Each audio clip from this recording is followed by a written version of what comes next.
Welcome back to Dagryffyn Hobby. My name's Dave.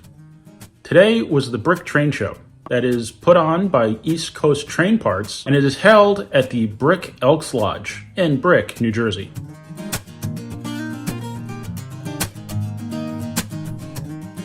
The Brick Train Show is one of the smaller shows I've been to, but still, there's always something good to see. It's really a really nice show. If you're anywhere local, I recommend you check it out. Considering that it's a smaller train show, I figured I'd have no problem sticking to my $30 budget. There was certainly plenty there to tempt me. One of the items I saw was the MPC era B6 switcher. I believe he wanted $275 for it. It's a little more than I would want to spend on that engine. I mean, I see it frequently for $200. It's probably only going to go up. I probably should have haggled with him on that one. It looked like it was practically brand new. And it's always better to buy something like that when you can actually get your hands and your eyes on it as opposed to kind of blindly off of the internet. I lost out on that one, but that's okay. I wasn't really ready to spend that money, even though that is an engine I would really love to get my hands on, mainly because the actual pre-war one is just outside of my budget.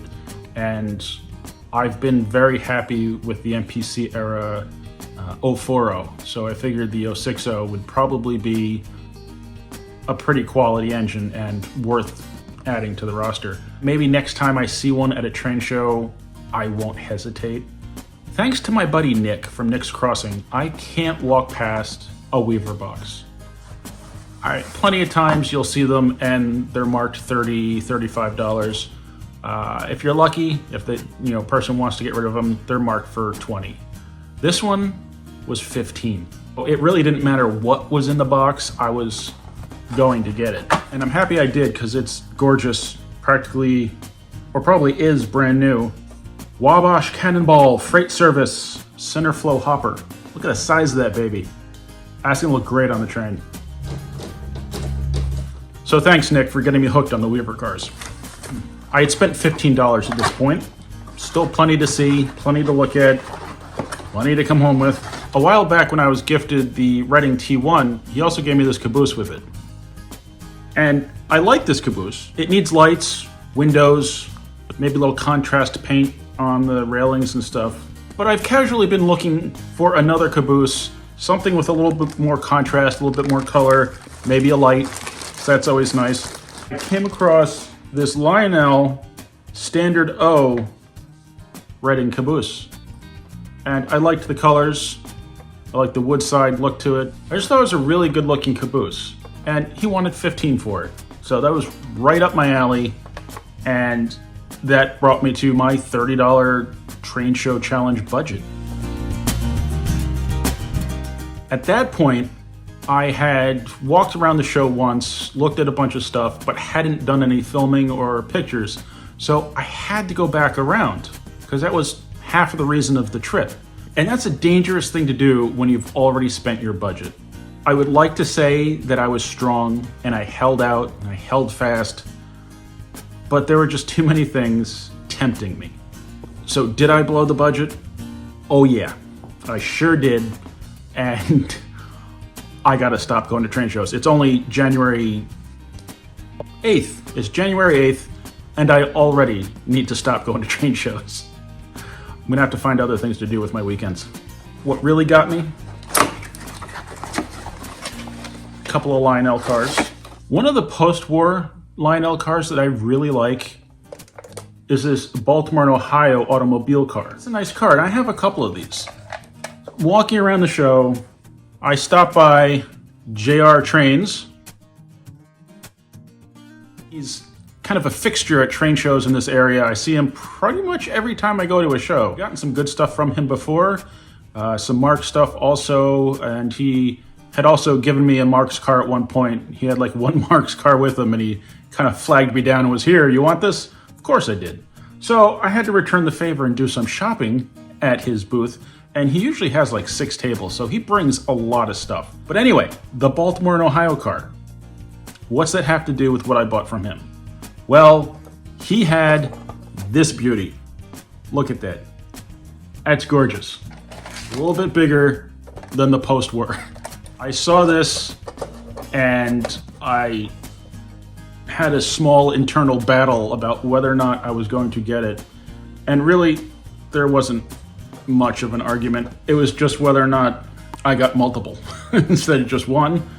It's just such a neat looking car, and it's just a cool car. I needed it. That looks awesome. The only thing better than one really cool car is two of them. The Wisconsin Central. Look at that. Gorgeous, a little bit of a different color, and it comes with the auto frames inside. And some styrofoam. I think there was at least one more, maybe it was a Pure Marquette. I wanted all three, but I was trying to be at least marginally responsible. So I brought home these two. Since I was buying something else from him also, he gave me a pretty good deal. So I bought these two cars for $25 each, which is right about the max that I'm looking to spend for these larger scale cars. But that's not it. I did get something else.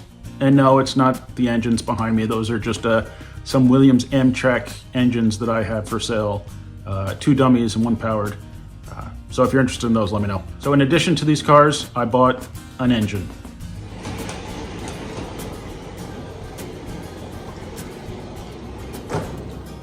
So Williams SD45 custom painted for Erie, Lackawanna.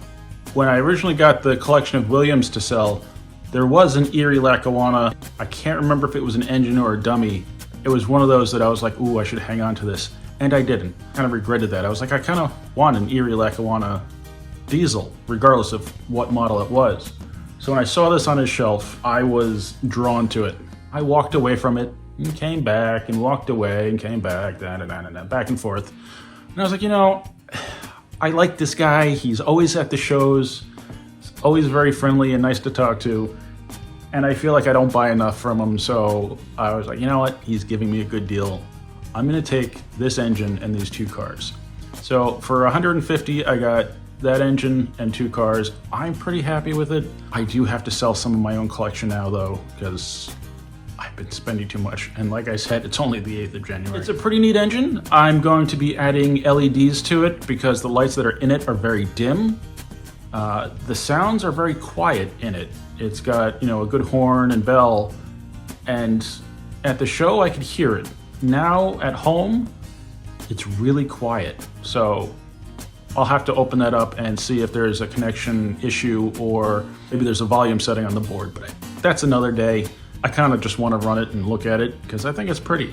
If you look real close, you can see decal lines, but I don't look that close. It needs a little touch-up paint on some of the stanchions for the handrail, maybe a little glue here and there, but I think it's gorgeous. I'm thrilled to have an Erie, Lackawanna diesel from James at JR Trains. So if you go to a train show, check them out.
I hope you enjoyed the video. Thank you very much for watching.